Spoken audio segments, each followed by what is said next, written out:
Well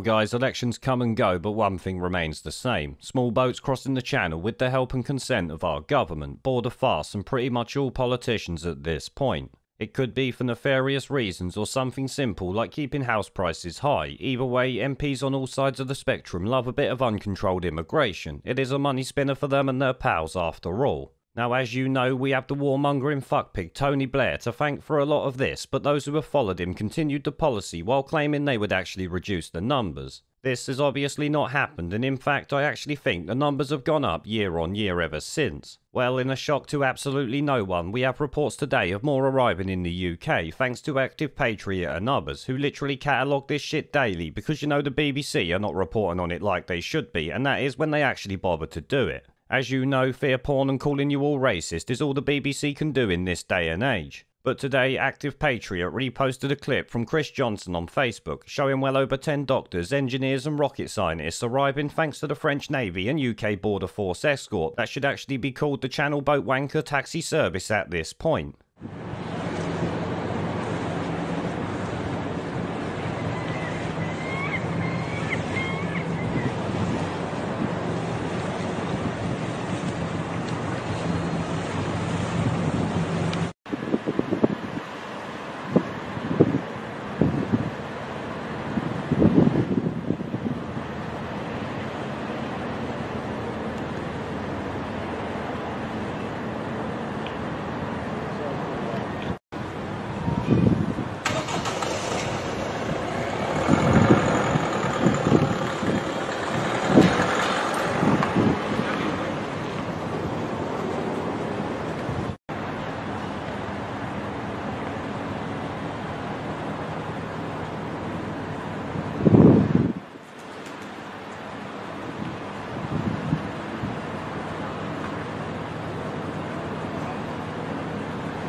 Now, there is one thing that is a slight change to the norm in relation to this though. The migrants arriving today are mostly Vietnamese, but in all honesty, who gives a flying fuck where they're coming from? All that matters is they have no right to be here, bring nothing to the table and are 100% economic migrants literally looking for work. They certainly ain't no refugees and they definitely ain't no multi-millionaires who can support themselves either, because let's face it, 99.9% of those arriving literally won't have a pot to piss in when they land on these shores. One thing they will have though is their hand out demanding 4-star hotels and the latest iPhone to call home and get their entire family tree on the next small boat over here. All of this is obviously before you factor in the dangers of letting them in or how utterly useless most if not all of them will be to this country as a whole. As anyone will know, migration is not always a bad thing if you have strict controls on who you're letting in. Many countries do it the right way, but we sure as shit do not. In my mind, the only acceptable way is making sure anyone comes here brings something to the table that there's actually a desperate need for. Nothing small fry, I literally mean professional skill that we need and don't currently have, with no time to train up those willing to work in that field. But another more important factor is the pros of them being allowed to live and work here. They need to seriously outweigh any of the cons, and I mean tenfold. And then even after that, like I said, those criteria and others could be met, it still needs to be heavily restricted.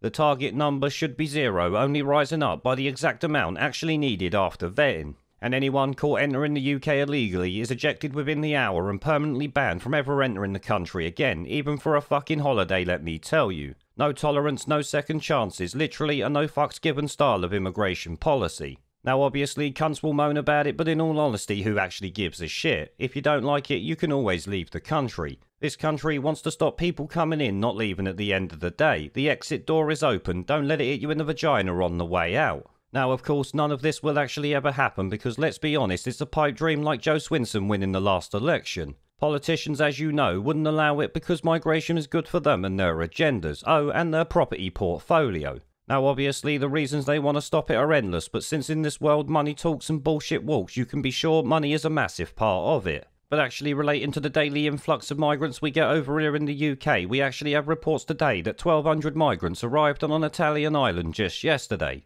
which as you know and can be sure will be heading towards the UK within a week, and a week later they will be taking a small boat, joining the other boat wankers, meeting the Border Force migrant taxi service to cross the channel. This is what Boris Johnson means when he said he was taking back control of the borders. He has ended illegal immigration because the Border Force bring them in with the government's approval. So I guess you can say he did take back control, but he's taking back control meant essentially putting a welcome sign up saying all are welcome, rape Britain as you please. Us politicians have been doing it for decades, so you might as well join in.